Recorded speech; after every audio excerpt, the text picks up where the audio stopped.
Good morning, Cornerstone Christians. How is everybody doing this morning? It is a great day to be here speaking with you, and it is also a great day for me to tell you how recovery has changed my life. But first of all, I want to address the situation of you have many people where you're at in your community, in your school, who care and really think about your success, as well as I do. As you can see, I'm very successful myself. Maybe. Anyway, I wanted to let you guys know that there are some people who have some concerns about maybe some of the people who are delivering the drug abuse message to you guys may not be saying it loud enough or clear enough for you to understand, since how most of you have been falling asleep while they're delivering the message. All I want to say is this. Today, we're not going to fall asleep. Today, we're going to pay attention. Today, we're going to focus on recovery and our relationship with Jesus Christ. And we're going to get through this teaching. And we're going to understand what the cycle of addiction and how recovery plays a part in our life. And how some of the things that have happened in our families and in our growing up may be the reason why some people resort to drugs and alcohol to numb the pain. So I'm going to ask you one question before we go on and get through some of this video. Are you awake? If not, I bet you will be by the time this video is done. God bless you guys. And before we get started, I'd like to say a little prayer. Bow your heads with me, and let's respect the God that we know and we understand. Lord, in the name of Jesus, we come here this morning. Lord, I want to play this video, Lord. I want it to echo in the hearts and the minds of all of the students who are watching today in Cornerstone Christian School, Lord. I want to ask that you give your grace and your mercy among each and every one of them, and that you open up their eyes, their hearts, and their minds so that they can see, hear, and receive your word through me and Brandy, Lord, my wife. Lord, I ask that you bless each and every person and that watches these videos, whether it's in Cornerstone or if it's around the world, Lord. We want to bring your peace and your mercy, Lord. We want to release your spirit on this group of children, this group of teachers, this group of people just scrolling the internet, Lord, to find great content. Lord, for we know that anything that has you in it, Lord, is great content. And I just want to thank you, Lord, in the name of Jesus. Amen. Welcome to the Hopper House. Are you awake?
Good afternoon, Cornerstone Christians.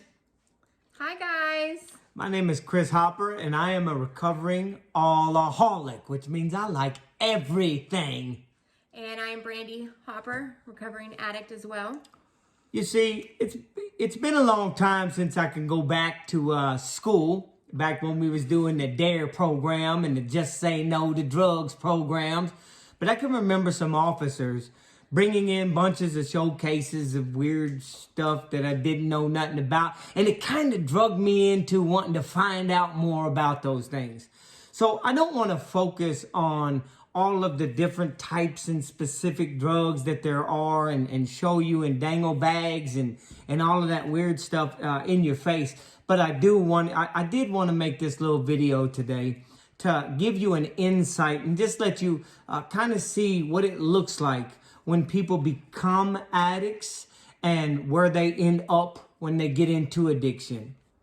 Those photos that you guys just saw, they're not photoshopped. It's the real deal. You know, that's before perfectly normal person, and then after years of usage and just not living right, that's what happens.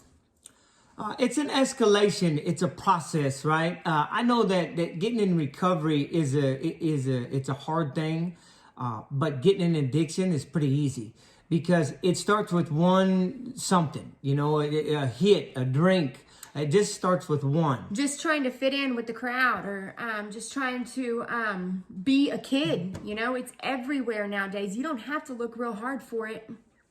It's everywhere. And as fast as we make these videos, it's just like technology today. The faster you get a video out, the faster a new technology is made to make it better. It's the same thing with drugs and alcohol. There's a new alcohol out every 15, 20 minutes, and there's a new drug out hitting the street every day. So this is an ongoing battle, and it's not going to be something that we can solve right away. We have to put our minds to the test and learn when it is okay and when it is not okay to just say no. Well, and some of us grew up with addiction right in our face. Some of us didn't. Some of us had choices to make that I don't want to live like that, or I want to be better. You know, and there's a lot of pain and trauma growing up that could cause you to want to fill that void with something, a substance. But there isn't going to be a substance that is going to take the place of what God can fill. And I can tell you now that I am more famous today in recovery than I ever thought that I could be in my addiction.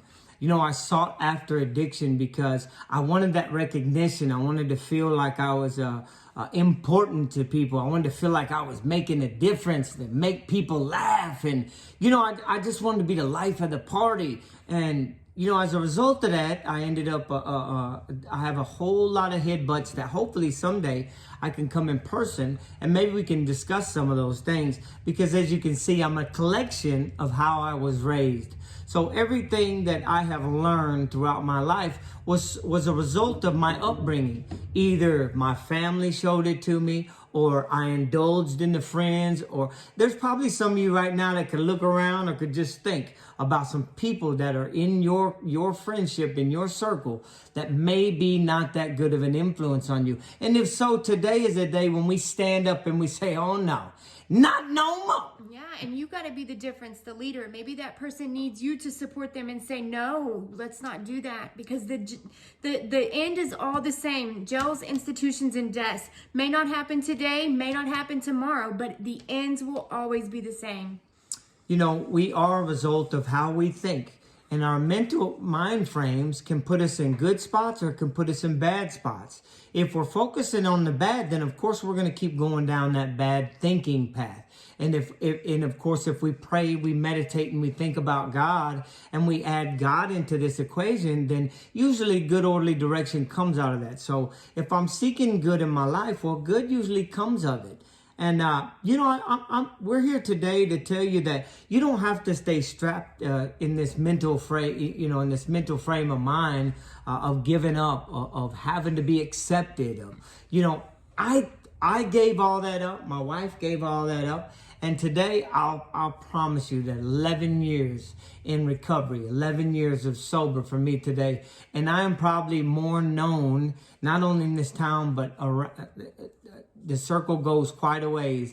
People know who we are, and they know that we're out to change people's lives, to help people discover who Jesus Christ is. And let's think about that now. We're sitting on a TV screen in an auditorium in front of a whole bunch of children in high school and middle school, and we're bringing the word and the message to you because we have been in them positions that you're in right now. We've been in them seats that you're in right now. And as a result of those seats, we didn't pay attention. We fell asleep. And we didn't care about what they were talking about and the drugs they had in the face. Matter of fact, it just made me want to go find them even more. Well, we went and experienced that and lived it. Been in jails, been in prison, been in the mental wreckage of what addiction does to you. And now we're on the other side of that, showing you guys how you don't ever have to go there. My wife and I grew up on two different lifestyles. We grew up kind of, in a poor living circumstance and in low grade areas in towns. And so there was a lot of experimental uses, and we didn't have a lot of money, and we weren't able to buy the things that we needed, and definitely didn't get a lot of the stuff that we wanted. And so I sought outside help from friends who I thought were friends to change the way that I feel, to change the way that I was thinking. And it was, it was a hard road for me. And I, on the other hand, grew up with, a loving family. If I needed it, I had it. Mom and dad was there for me all the time. So the disease of addiction doesn't have any. It doesn't matter whether you're rich, poor, broke. I mean, there's just no, it doesn't matter. It will get you in the blink of an eye before you know it. Your whole family will disown you. Every bridge that you are building will be gone in a matter of minutes. And, we wanted to come here today to be an example to young ladies and young men of what you can be and the potential that you have. Each and every teacher, principal, and outside influence counselors that are stepping in right now and trying to find a different way to reach each and one of you guys, that's because they love you and they care for you and they want to change the world. And they're trying to find different resources to reach out and maybe grab a hold of you, grab your attention, so that you don't have to go down some of these bad roads that we went down. I'm not going to say they were all bad, because they've gotten us right where we're at today, and it is a beautiful place to be. But I'll tell you this, I don't want you to have to go through the pain, the suffering, or give your parents or family the pain and suffering that we caused ours. So today we wanted to come here today. We wanted to give you an insight to some of the drugs that are out there floating the streets right now. We wanted to show you what recovery looked like from our aspect. We wanted to show you what the disease played a part in some of these people's lives that you saw. And we wanted to show you that recovery is possible. And it is a part of our life today. And you don't even have to get to recovery. You can say no to drugs to where you don't have to become the addicted person that we did to get to where we're at today. Our prayers are with each and every one of you guys. And we do pray that someday we can come stand before you. We can ask you in person, are you awake? Just got one question. Are you awake? I've seen some kids start, I don't want to call you kids. I want you to be young adults, young people pointing in the right direction, people seeking and looking for a better path to life. Someone who is enthusiastic about how they serve God and what they do for God and how they can accomplish God's will in their life. And when we are relaxed and we become complacent and we sit on our butts and we get real restful, before we know it, we fall asleep. Well, guess what? What happens is we miss some of the most important and key issues and values in our life. And if we don't catch it in time, before we know it, we're 18. We're out of the house and we're figuring out how we're going to survive. And if I'm looking at how I'm going to survive, it's probably because I haven't learned how to survive. And if I haven't learned how to survive, it's not because I don't have tools, because we're here today getting more tools. It's because I refused to use those tools in my life, right? We're going to get lots of tools throughout our life. This is one of those tools that we're here to offer you today. Whether or not you put them tools in your fanny pack, that's your choice. You see, I carry a fanny pack. It's a fanny pack of hope. And I love that fanny pack. And you know, back in the day, I used to be embarrassed about being able to carry a fanny pack or backpack. I was seeing you smirking and having them comments while I was back there. See, because I was watching all you guys. I want to see what you're doing and how you're reacting to these things. And if we're smiling and laughing about it today, how do you think it's going to be when it comes time for you to say no? If I'm not paying any attention when people are in here trying to show me how it is, what makes you think I'm going to be able to survive when I go out into the real world and I deal with these real life situations and these friends who want to be friends and show me how they're living?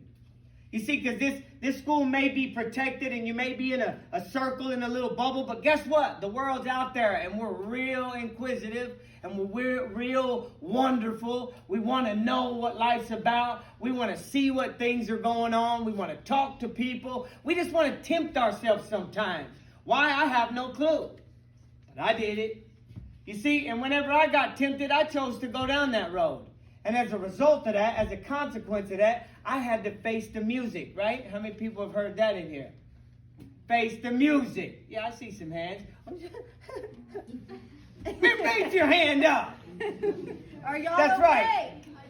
Are you awake? There you go, baby. Okay, so here, I want to ask you guys a couple questions, and I want you to interact with me, okay? Because that's why we're here. We're here to help you to understand what the cycle of addiction can do to your life, but not only to your life, everyone who loves you around you. Okay? What's it going to look like the first few times you're offered drugs? Anybody want to answer that? Okay. You'll probably say no a few times, and then when you get annoyed, they're usually. Yeah, okay. How many people in here have been offered drugs before? Okay, awesome. We got one honest person in here. There you go. There you go. There you go. There you go. Raise your hand. Nobody here is going to condemn you. Right? This is real This is life. real life, guys. We want to know. It's sitting right there, guys, waiting. And that's why we're here, to let you guys know, to make you guys aware of the situation, how real it is. Okay, come on. Let's pay attention. Let's pay attention. So I want to tell you something. The first few times I was offered drugs, it was a blessing to me.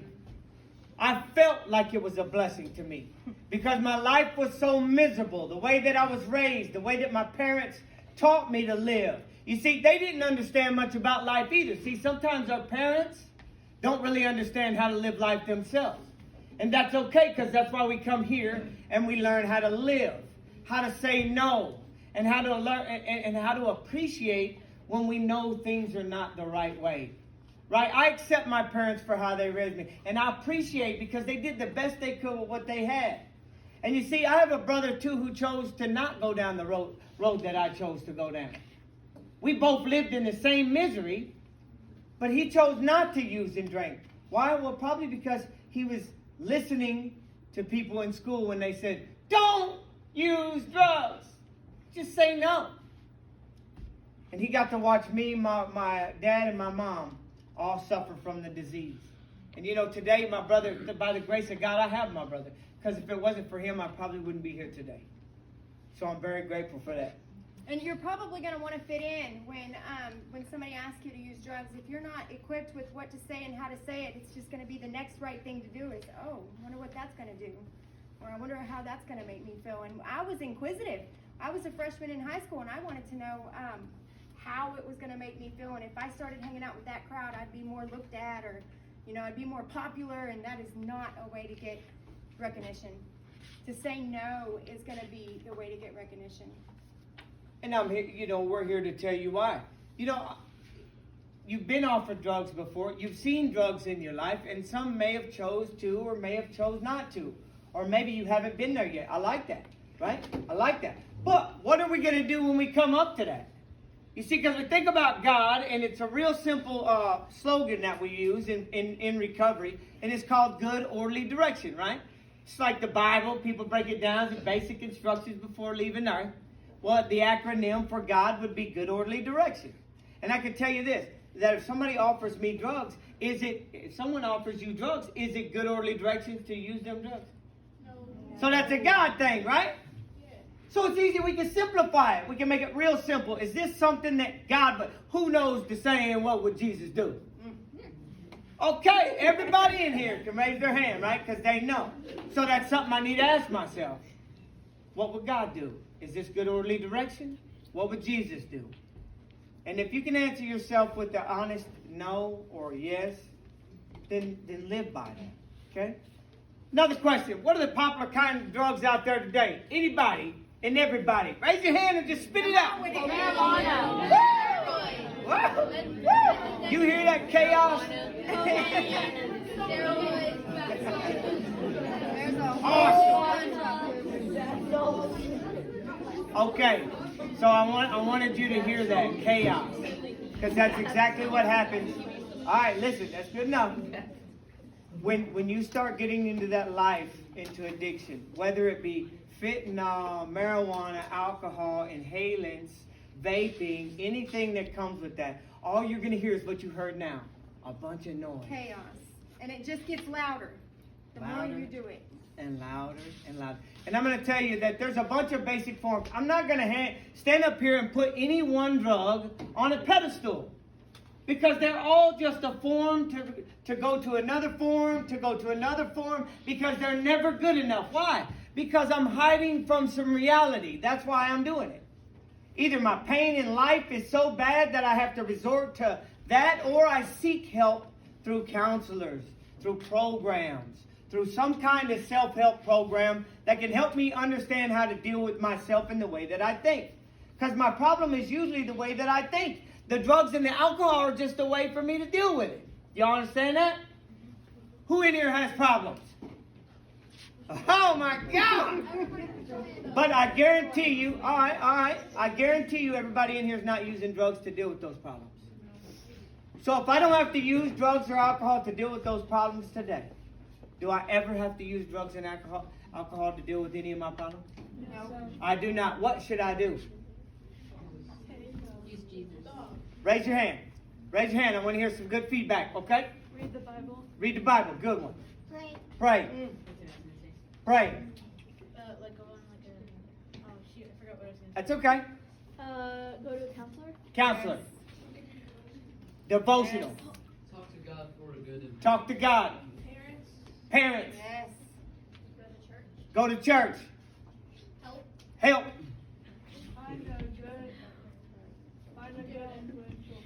Find a good influential. That's a good one. Surround yourself with like-minded people. If I want to be rich, what do I do?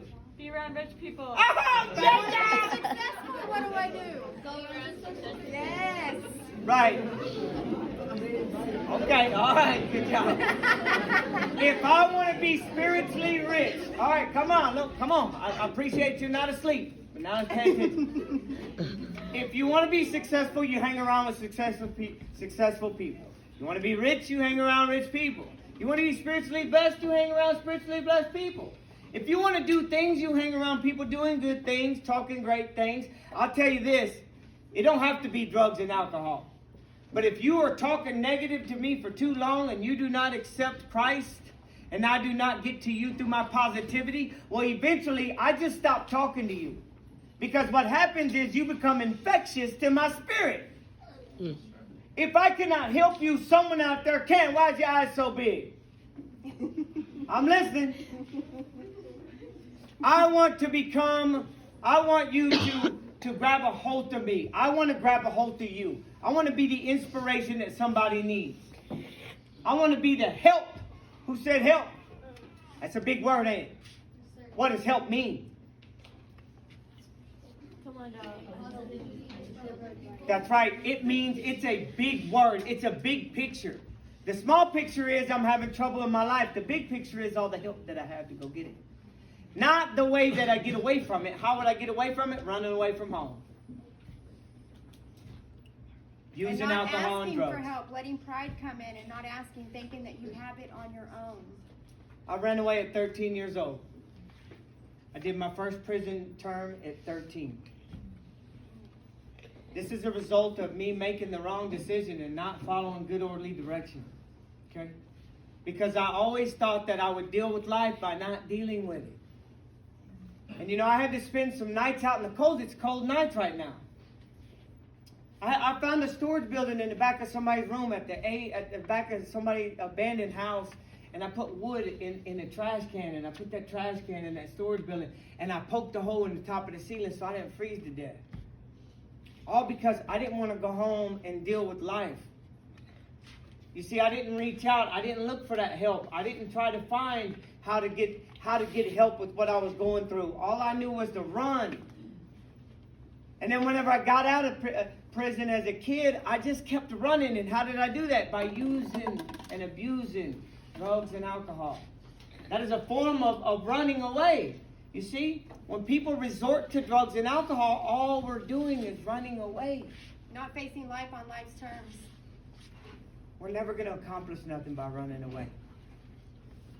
What are the costs associated with addiction, family, friends? How many of you guys have seen addicts in your family? Friends. Awesome. So, by raise a hand, show me and tell me what are the costs that are associated with addiction from your point of view. And then I'm going to let you know how our point of view is. You lose your family's trust. Okay? You guys need a hand? They got like sick from it. Sick? Okay. Come on, I saw some hands. Come on.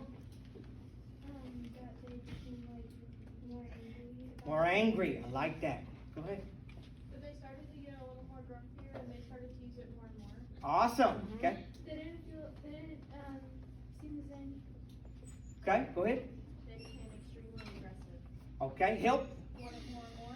Want it more and more. Awesome. Possibly getting a divorce. Divorce. And changing their appearance. Changing their appearance. You saw that. Losing friends that really care about you. Losing your family. Go ahead. Breaking away from God. Breaking away from God. Okay, so I'm going to tell you the first thing you do is lose yourself.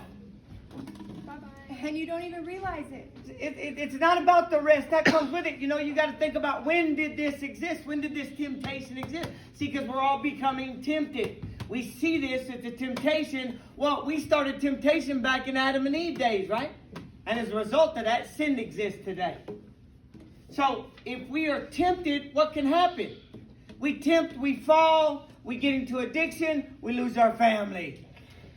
We lose our appearance. For those who don't know it, I'm missing 13 teeth. Right? We lose our kids. We lose our kids. Lose hope. We lose our hope. home, our husbands, our wives. Everything that you fought so hard to build your life up upon, I lost everything. I had nowhere to sleep. And I stole from my own family to continue my addiction because I couldn't get enough. And that's just the beginning of it. And you don't even realize before you're there that it's happening. So you lose it, like my husband said, you lose yourself first. And when you finally wake up and realize everything else went with it. So I want to ask you something. What does a life of addiction look like? You have family, you have friends, you've seen people in this addiction. You've seen what maybe you don't want, and maybe some of you guys have said, I'm not sure I don't want that. But I want to ask you, what does a life of addiction look like at rock bottom? A life of growing marijuana. Like at rock bottom. Pay attention to the question. Death. Death. I like that. What does a life of addiction look like at rock bottom? Loneliness. Loneliness. Woohoo! What does that escalate to? I have no idea. More. More. Homeless. What does that escalate to? More. Go ahead. Separation from God. Separation from God. What does that escalate to? Spiritual death. More. Right? Suffering. Suffering. What does it lead to? More. Right? What are we getting to? A relation with Satan. What does it lead to? More. Lying. Lying. What does it lead to? More. More. Depression, what does it lead to? More. All of these drugs and their consequences lead to more. Let me hear you say it. What do they lead to? More. That's right. But if I just say no, what does it lead to? No, more. If I say no, it leads to me saying no more and more and more. I'm able to deny Satan. I'm able to deny temptation more and more. Whichever one I do, whichever one I indulge in is the one that's going to become more and more and more. If I start becoming addicted to the pain and the suffering of the disease, I'm going to get it more and more and more. And hopefully by the time I'm 60, I figure it out. Because we see that today. More and more and more. I'll tell you for me. Let me tell you how more is working out today. What is it? More spirituality. Why? Well, I started with a bag of clothes, nowhere to go, no home, no job when I got to San Angelo 11 years ago. Got my kids back. Got a good job. Started living right. Started saving money. Started sober living. We're speaking to kids today how to change your life. You see? More. And it started with me to stop more of the disease and start more of the spirituality. More God. Whatever I start becoming more of, I will thirst for more and more and more. Once you become addicted to helping others, then you will become more successful in your own life. You will start preparing yourself for more to come. There's always more to come. More what? More pain and suffering? I don't want pain and suffering no more. And if I'm in a spot where I haven't had a whole lot of that yet, I don't want it to begin with. So, does everybody understand that? Yes, sir. What does more spirituality lead to? More. What causes someone to commit to and fight for recovery? Raise your hands. Tell me. Hard work. Wait a minute. Let's say it again. What causes someone to commit to and fight for recovery? So you're already an addict. You're already addicted. What makes you want to fight for recovery or to be different? Go ahead. Hope. God. Go to jail. Okay. Diligence. Okay. Homelessness. God. Okay. Motivation. Your children. Your children. Uh-oh. Forgiveness. Blessings. How about yourself? How about because I want to be more? If I don't want to be no more, then I'm going to submit. I'm not going to commit. I'm not going to commit to recovery. I'm not going to commit to changing my life. I'm going to submit to the disease and the pain and the suffering that comes with it. But what makes me want to commit to recovery and a life of change is because I'm tired of being miserable. I'll get tired of being miserable. So I want to be more successful. I want to have more spiritual. I want to find out why I don't need alcohol and drugs. And the reason is because I don't want to be less. I want to be more. And if I start going down that road, all it ends with is those pictures on that television, broke with nowhere to go, no family. All your family's giving up. I'm giving up on a family member today. Does that mean I gave up on it? No, it doesn't. It means that I have to space out from them because the way they want to live is not the way that I want to live anymore. Because when people tempt you, you must be willing to break away from that temptation. Find yourself more successful. I want to be more. If he wants to be more in the disease, I have to let him do that. He's got to find his rock bottom. Didn't we just talk about rock bottom? Yeah. Rock bottom is when you have absolutely no hope left. Your faith has went out the door because you're not willing to work for that faith. Faith without works is dead. We all know that. Faith without works is dead. I can have faith all day long, but if I don't put work into it, it's dead. What happens when I get into disease of addiction? I'm strung out. I'm addicted to it. So what do I have to do? Continue to work for the disease. Not work for God. Not work for the solution. So instead of getting trapped in that temptation and that disease, what do? I fight for more. More what? More what? Faith. Faith. More what?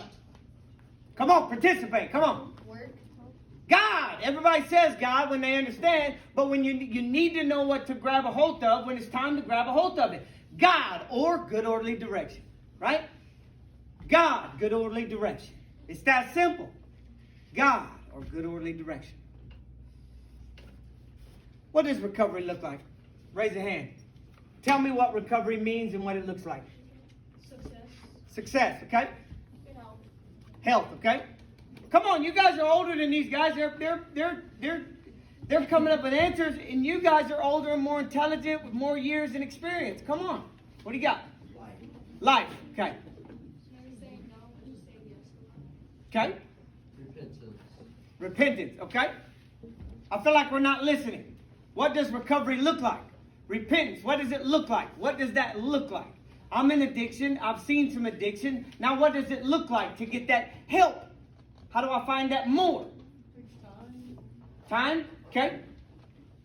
Come on, I saw you raising your hand a little bit. If not, say something anyway. Oh, I was just saying a work in progress. What? I love that. That's great, right? So, go ahead. Separating yourself from others that don't do. I like that. I was gonna say new friends. New friends. Wow. You know, maybe some of the friends that we have today are not such a great influence on our life.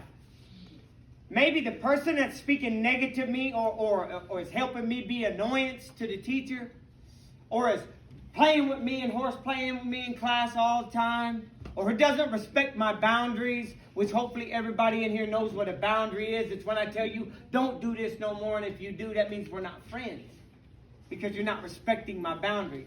A life of recovery looks like this: me admitting that I have failed in my life. Me accepting that I want to do something different. And me putting the work in to make it happen. Right? I don't make anything happen, God does. But if I don't put my work in, God has very little control over what happens in mine or your life. We're here today in this school because we want to submit and commit to not recovery, but to God. Because if we commit to God right now, we don't have to worry about recovery. You understand that? Yes, sir. Who doesn't understand that? If you don't understand that, raise your hand. Don't feel ashamed because I'm here to let you understand what it means to commit to God and not have to recover. If you have to recover, it'll be from something like a bad school grade test. But it won't be from a life of misery that we caused upon ourselves because we didn't follow good orderly direction. How long does recovery last? Yes, forever. I'm listening. Oh, I wasn't raising my hand. Okay, good enough. Who else? How long does recovery last? Okay. Anybody else? Recovery lasts as long as you want more. The moment that I don't want more is the moment that recovery doesn't work. So it doesn't matter what you're recovering from. Maybe it's just a sick way of thinking. Maybe it's a misunderstanding or a misinterpretation of how family is relating to you today. Maybe it's not understanding who, what, when, or where as I was a child did what to who. Maybe recovery has a different picture for you today. Maybe it has a different definition for you today. But let me tell you this. If you do not pick up, if you do not use, and if you stay away from those bad influences and those bad friends, and I'm calling them bad friends because if they're bad friends, they're probably not friends to begin with. And if they don't want you to be more successful in your life, they're probably not friends to begin with. So I just want to say, if I could go back to where you guys are and was sitting in your seat, I wish that I would have listened to the people that come and spoke. It was Dare at the time for me. I didn't listen because I was trying to fit in and be cool. And, I have a clean date now, 7/16/15, and I'm truly grateful for that. And I fought super hard for that clean date. It's not easy. Recovery's not easy. You have to fight with all you have to get to be recovered and put God first in everything. So I wish that you guys heard something that we said today that might make y'all be able to say no if it's put in your face, because that temptation is going to be everywhere you go when you step outside. I got one question. Are you? Are you awake? Yeah. Yes. Does anybody have any questions for me and my wife? I do not want to get into a long, drawn-out deal of where we were and how long it took us to come out of it. But I will tell you that we are in recovery and we are active. We have 8 sober living homes. We're the Hopper House. And we house men and we help ladies and children to try to achieve recovery in their life. I've been sober and clean for 11 years. And that's a big deal for me in my life. And hopefully through eternity, hopefully when we pass from this day, we won't have to recover. We'll be in the streets of gold and, just living that lavish life up in the clouds, you know what I mean? So hopefully we won't have to. Yes, ma'am. What draw you guys to recovery? Like, did you want less of it, or like Being sick and tired of being sick and tired. Not having anywhere to go. Not having anybody to call. Not having anybody to love. And I couldn't even love myself. Is what drew me to recovery. What drew me to recovery was there was nothing left. I had lost both of my kids. I had lost everything that I ever owned. I had been to prison 4 times, and there was absolutely nothing left in my life. I had to either quit and be more, or continue and be less. Right? More of the disease, less of the success, or more of the success and less of the disease.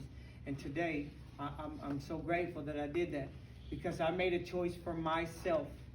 My wife made a choice for herself to be better. You don't have to be suffering from a disease or an illness to want to be better or be more.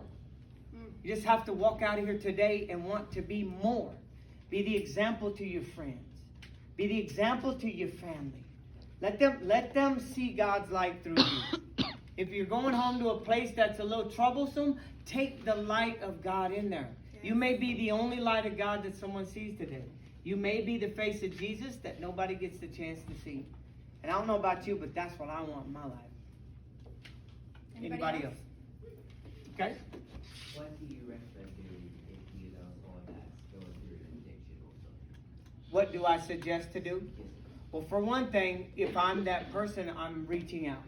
If I'm not that person who feels like they need recovery, then I'm probably not going to reach out. And this is going to be I need to deal with that person being in the disease and love them where they're at. So I cannot change that person, and I realize that. But there are resources that you can reach out to if you have people who are suffering from the disease. There are many multiple avenues, and for you to get with a counselor. If it's hindering you in your success, then I would definitely get with a counselor in this school and I would talk about that, because that is something that's going to affect your future. And most of the time, their future is already affected and they're already stuck in that. But we don't want that to filter down to you and hinder your success. So we have to, hey, let me laugh with you. I want to laugh with you. I don't want it to hinder your success. So if you have an issue and you're going through something at home, let's reach out to a counselor. Let's talk to somebody in this school about what we can do to be more for them and for ourselves. Okay? Anybody else? Come on. Go ahead. During the early days of your recovery, was there certain people in your life that really helped you get over that hurdle? Yes. I had to have a sponsor that guided me through this 12 steps.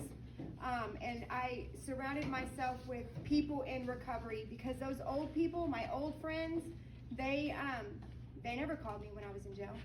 They never tried to come bond me out. They never brought me food. They never brought me shampoo. They didn't bring me no makeup. They didn't bring me none of that. I had to make all new friends. And I made sure that my friends were people that wanted recovery and not wanted bad for me. So it breaks down. We just talked about, if you want to be rich, to keep rich people in your circle. If you want to be successful, keep successful people. Or if you want recovery, whatever you want, you keep those kind of friends. Because it's real simple for me to get off track and lose focus if I have too many friends who don't want what I want. That's that peer pressure when it comes in. We start having a group of people that are just cool and we like to hang out with, but they're not speaking the way that I want to speak. They're not acting the way that I want to act. So what happens is I either act like they are, or I go find another group of friends. And if you ask me, go find another group of friends now before it's too late. that becomes addictive. Then you become the fighter that they are, or the disrespectful person that they are. So if you have a group of people like that right now that are not excelling you and pushing you to be better, but they're pushing you to make fun of people and bully folks or whatever, the school's full of stuff, then you need to separate yourself from them people. That'd be the best idea for me. Go ahead. How do you respond, like, when people offer you drugs? Like, I know you can just say no, but, like, what? That's not for me. Yeah, it just depends on what the setting is, right? For one thing, I can say I want to be more in life. And I don't feel like that's going to be helping me to get to be more. You know, I mean, it's real simple. For me, I don't have a problem being loud, calling people out, or talking recovery whenever it comes time, because I allow God to guide me. For one thing, if God is not involved in what we're talking about, it's real simple. I don't think that God would like for us to be doing this. And if I want to be cool, then I just got to find out I make people laugh. That's what I like to do. So I'll make you laugh. You know, I don't need that to make myself and you laugh. I don't need that to have a good time.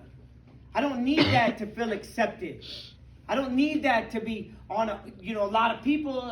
I can dance better, laugh better, I can act better. No, you can't do none of those things better while you're on it. You just don't think about it anymore. You see, I want to remember tomorrow. I don't want to forget. Anybody else? Was your process of addiction a slow start, or was it quick? Because, it's one drink here, I can handle this, one hit here, I can handle this. I think, I have addicts in my family, and the process was not a fast one. It was slow over time. And so what was your process like? Mine was very slow. I just did on the weekends, or just whenever we were partying, and before I knew it, I couldn't last to the weekend. I had to have it every other day, and then it was every day, and then it was 4 times a day, and that's when your life just gets out of control, and you don't even realize how fast it happens. It's like a blink of an eye. That's why you just have to say no in the beginning, because it's not worth it. It's not worth all the wreckage that comes with it. I spent 12 years out there like that, and that's why I said I just wish I could go back and sit where y'all are. And that saying no is very hard. It's very hard when you're in a group of your age people, and you just gotta stand up for yourself, because that's not what y'all want. For me, I'm an alcoholic. I don't know if you understand what that means, but I love everything that makes me feel better. And if it's pain, then I'll cut myself, or I'll break my own nose, which I've done for 3 times. I'll beat myself up. I'll inhale things. I'll put things in my body that people won't do that are normal or regular, because I don't want to deal with so for me, it was an escalation with the quickness. Why? Because I didn't like being who I was. I felt ashamed for who I was. I didn't understand how to cope with it. I didn't pay attention to people when they came into school. I fell asleep. So it was very quick for me. My first drug was inhalants, for those of you who know what that is. And that's probably one of the worst things for somebody to get on at that age, because your brain is, at this age, because your brain is trying to grow and become mature. And I decided to use inhalants. I put myself in a coma, and I lost who I was for 6 months because I chose to do that. But that was at 13 years old. So imagine, I was an addict for 32 years. Changed my life when I was 32. So if I started losing brain cells at 13, if I'd have kept on, who knows where I'd be today. So by the grace of God, we're here for recovery, and because we want to be more. And we want you to be more as well. Anybody else? Has anybody help? Did anybody try to help you try to get off of them when you started them? Of course. I'm sure that people right now are looking and saying, man, I got a family, I got a brother, uncle, sister, cousin, somebody who's using right now. And I would love for them to get off drugs and alcohol. The problem is they're not ready yet. And they don't want to hear it. When you hear stuff like that, when you're using, you just push those people away. That's what we were talking about, losing your family, because you push them away because that drug is the only thing that's important. It becomes your higher power, or your God, their God. Okay? Did you try to like keep drugs and alcohol a secret, or did you like do it in front of your parents? You know, at first, it was, I did try to hide it from them. I tried to put beer in big gulp cups. I mean, there was many methods that I tried to use, which I don't want to give you a bunch of those because it doesn't matter because you're not going to be on that path. But I'm telling you now that, yeah, I tried to avoid interacting with my family. But there came a point in time where you can't hide it no more. It's not hideable. Just, They know. People are going to know, just like you know when your family's on it. I know when my family's using or they're not right. If I don't know they're using, I know they're not right. And I know that's when I need to be the face of God and show them why I don't want to use. This is why I don't. And if I got to Google pictures, because that's just from Google. You can Google pictures of what happens before and after with drug abuse. Oh, it's not going to be me. Well, I said that so much. I said that I don't want to tell you guys. You can go to my YouTube channel and you can watch my story if you want to hear it. But I'm not going to tell you in this setting. I'm going to let you go find it. And you do the research. Because if you're really enthusiastic about wanting a better life, then you go do some research and see what happens to people when they use.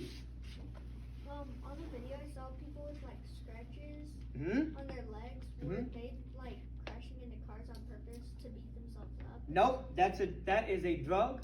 That's I forgot the name of it, but it actually starts It eats making your skin. It's a deteriorate. flesh-eating drug that eats your skin. Yes. So those pictures that you saw was from the actual drug that come out in their pores, and it was poisonous, and so it ate their skin up, which can happen with any drug.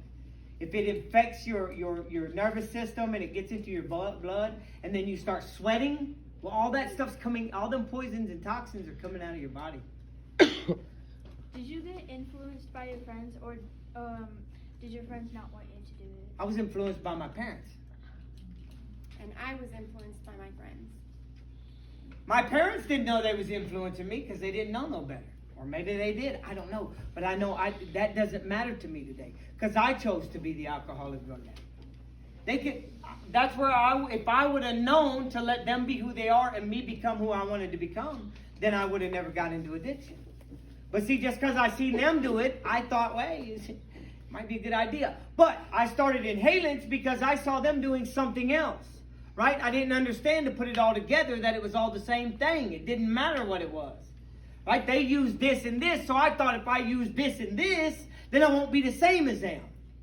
But it's all the same. It all ends to the same end. It all comes to the same It takes everything end. from you.